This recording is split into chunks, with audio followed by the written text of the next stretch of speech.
Hello बच्चों, let's read this question. So this question says a metal sphere A of radius r1 charged with potential phi1 is enveloped by a thin walled conducting spherical cell B of radius r2. The potential phi2 of the sphere A after it is connected to the cell B by a thin conducting wire will be। ठीक है, thin conducting wire से आपने क्या कर रखा है, इसको connect कर रखा है। तो आपको क्या बताना, पोटेंशियल phi2 की वैल्यू यहाँ पर कैलकुलेट करके बतानी है। ऑलराइट, तो देखिए बच्चों, इस क्वेश्चन का की कॉन्सेप्ट आप क्या लिख लीजिए। The key concept of this question आपको बच्चा potential phi2 of the sphere A after it is connected to the shell B से जब कनेक्ट कर लेंगे तो आपको पोटेंशियल बताना है। ऑलराइट, phi2 यानी कि phi2 of the sphere A after it is connected. ठीक है, तो आपने यहाँ पर पोटेंशियल बताया। तो इस क्वेश्चन का की कॉन्सेप्ट बच्चा आप इलेक्ट्रिक पोटेंशियल लिख लीजिए। क्या लिख लीजिए, इस क्वेश्चन का की कॉन्सेप्ट आप पहले क्या लिख लीजिए, electric potential. This will be the key concept of this question. Alright, अब देखिए बच्चों, ये क्वेश्चन ना थोड़ा सा आपको एक प्रॉपर्टी पता होनी चाहिए। प्रॉपर्टी देखिए मैं प्रूव भी करके बता दूंगा आपको। ये देखिए कोई स्फीयर है, ठीक है, जिसकी रेडियस कितनी है आपकी r1 के इक्वल है। ऑलराइट, इस स्फीयर को क्या बोल रखा है, स्फीयर है। यहाँ पर बाहर में देखिए आपके इसके एक आपने क्या बोल रखा है, देखिए envelop a thin walled conducting spherical shell. ये भी आपकी कंडक्टिंग स्फेरिकल सेल है जिसकी रेडियस बच्चों कितनी है आपकी r2 के इक्वल है। ठीक है, r2 के इक्वल ये आपका स्फीयर भी है। ऑलराइट, अब हमने क्या कर दिया, देखिए इन दोनों स्फीयर्स को क्या कर लिया, आपस में कनेक्ट कर दिया। इन दोनों को अगर हमने आपस में कनेक्ट कर दिया, ठीक है, कनेक्ट देखिए कर लेंगे तो क्या होगा, इस पर बोल रखा है a metal sphere A of radius r1 charge पे पोटेंशियल फाइवन। इस पर आपका पोटेंशियल कितना, फाइवन। ठीक है, फाइवन पोटेंशियल है। तो देखिए बच्चों, फाइवन पोटेंशियल को कैसे डिफाइन करते हैं, पोटेंशियल होता है आपका के क्यू बाई आर के इक्वल। ठीक है, तो के इलेक्ट्रोस्टैटिक कांस्टेंट है, क्यू इस पर मान लीजिए चार्ज, इस पर आपका इनिशियल चार्ज बच्चों मान लीजिए इसके पर Q1 के इक्वल है। तो ये हो जाएगा Q1 divided by distance. Distance कितनी हो जाएगी, R1 के इक्वल। तो बच्चे यहाँ से Q1 की वैल्यू देखिए कितनी होगी, यहाँ से आप इसको आप लिख सकते हैं। ये हो जाएगा आपका देखिए 5 1 इंटू R1 डिवाइडेड बाई के ई की वैल्यू होती है आपकी 1/4 पाई एप्सिलॉन नॉट। तो यहाँ पर ऊपर आपके 4 pi epsilon not R1 times 5 1।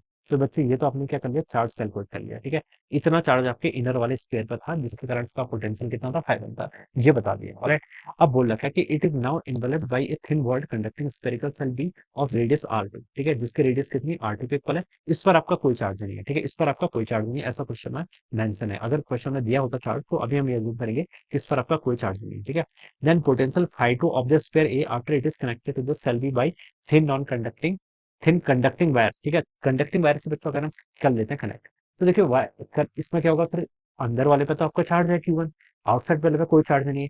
Charge क्या करेगा, देखिए अगर कनेक्ट कर देंगे तो हायर पोटेंशियल से लोअर पोटेंशियल की तरफ क्या करता है, चार्ज फ्लो करता है। ठीक है, तो चार्ज क्या करेगा, इसमें फ्लो करेगा। तो चार्ज ऐसे फ्लो करता रहेगा। और चार्ज बच्चों कब तक फ्लो करता है, ये आपकी प्रॉपर्टी है। चार्ज देखिए आपका आउटसाइड, जितना चार्ज आपके इनर वाली सेल पे था वो पूरा का पूरा चार्ज आपका आउटसाइड चला जाएगा। और इनर वाली पे चार्ज कितना हो जाएगा, जीरो पे हो जाएगा। ये आपकी तब की सिचुएशन है जब आपकी स्टेडी स्टेट क्या कर जाएगी, रीच कर जाएगी। देखिए अगर कोई भी सेल है, कोई भी सेल को अगर हम एक बिगर सेल से क्या कर लेते हैं, सराउंड कर लेते हैं, एक कोई भी कंडक्टिंग सेल से, हॉलो कंडक्टिंग सेल से हम उसको सराउंड कर देते हैं और उन दोनों को हम कनेक्ट कर दें, तो जितना भी चार्ज इनर वाले पर होता है वो आउटसाइड पे चला जाता है। देखिए मैं इसको प्रूव करके बता सकता हूँ, ये आपकी प्रॉपर्टी होती है, आपको उसको याद रखना है और मैं इसको प्रूव करके बता देता हूँ। मान लीजिए कुछ टाइम बाद इनर वाले पर चार्ज Q1 हो गया, आउटर वाले पर चार्ज क्या हो गया, Q2 हो गया। ठीक है, अब मैंने देखिए इन दोनों को ऐसे कनेक्ट कर दिया था। तो ये पॉइंट आपका ए है, ये पॉइंट आपका बी है। कनेक्ट कर दिया तो उसका मतलब क्या, दोनों पॉइंट पर आपका पोटेंशियल सेम हो जाना चाहिए। यानी कि पोटेंशियल एट पॉइंट ए और पोटेंशियल एट बी सेम होना चाहिए। ठीक है, ए पॉइंट का पोटेंशियल देखिए कितना होगा, इस पर चार्ज Q1 आ गया, इस पर चार्ज Q2 आ गया। अंदर वाले की रेडियस मान लीजिए बच्चों मैंने स्मॉल आर बोल दी, बाहर वाले की मैंने कैपिटल आर बोल दी। ठीक है, तो देखिए कितना हो जाएगा, ए पॉइंट पर देखिए इनर वाले सेल के कारण ही कितना पोटेंशियल होगा, KQ1 divided by are equal. ठीक है, अब बाहर वाले के कारण देखिए, बाहर वाले के कारण ए पॉइंट पर कितना पोटेंशियल होगा, चार्ज कितना, K2। बाहर वाला देखिए इसके इनसाइड पॉइंट पर, कोई स्फेरिकल कंडक्टिंग सेल के इनसाइड पॉइंट पर पोटेंशियल क्या रहता है, कांस्टेंट रहता है। तो इस पर कितना रहता है, वो भी जो उसकी सरफेस पर है, तो KQ2 बाई आर के इक्वल हो जाएगा। ठीक है, तो ये तो आपका ए पर पोटेंशियल आ गया। अब बी पॉइंट पर पोटेंशियल देखिए, इनर वाले सेल पर कितना चार्ज है, Q1 और डिस्टेंस कितनी, R। तो ये हो जाएगा प्लस आपके बाहर वाले पर कितना है, Q2 चार्ज है और R के इक्वल। ठीक है, यहाँ से आपका KQ2 R कैंसिल हो गया। ठीक है, अब यहाँ से देखिए आपका KQ1 को आप कॉमन कर लीजिए, 1/R माइनस 1/कैपिटल R, it should be equal to 0। ठीक है, अब बच्चों स्मॉल r और कैपिटल R तो इक्वल हो नहीं सकते, ये आपका कॉन्स्टेंट है। तो इसका मतलब आपका Q1 को ही क्या होना पड़ेगा, जीरो होना पड़ेगा।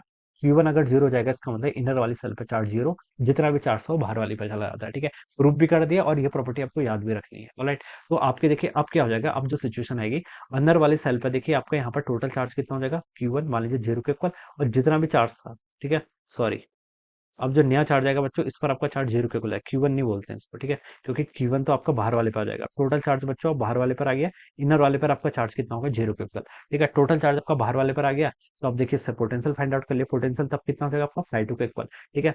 अब देखिए पोटेंशियल किसके इक्वल होगा, पोटेंशियल आप यहाँ से लिख सकते हैं, देखिए इनर वाले पर चार्ज कितना है, 0, तो उसके कारण तो कोई पोटेंशियल आएगा नहीं, बाहर वाले पर चार्ज कितना है, Q1 divided by 4 pi epsilon naught, ठीक है। यहाँ पर पूछ रखा है, देखिए the potential φ2 of this sphere after it is connected, ठीक है, पोटेंशियल बताना है, ठीक है।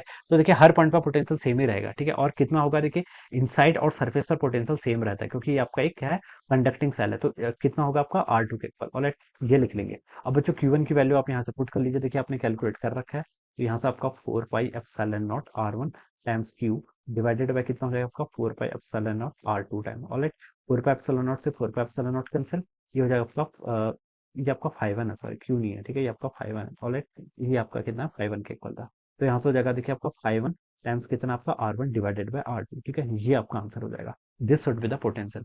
तो बच्चों देखिए कौन सा ऑप्शन होगा, 5 1 टाइम्स R1 बाय R2, ये देखिए ए ऑप्शन है, तो हम लिख सकते हैं ए ऑप्शन क्या होगा, इसका करेक्ट आंसर हो जाएगा, ठीक है। तो इस तरीके से बच्चों क्या करेंगे, इसको आप सॉल्व करेंगे। हम डायरेक्ट प्रॉपर्टी यूज करते हैं, लेकिन इसको हमने डेरिवेशन करके बता दिया, alright. So this is the answer. So I hope you all understood this concept. All the best and thank you so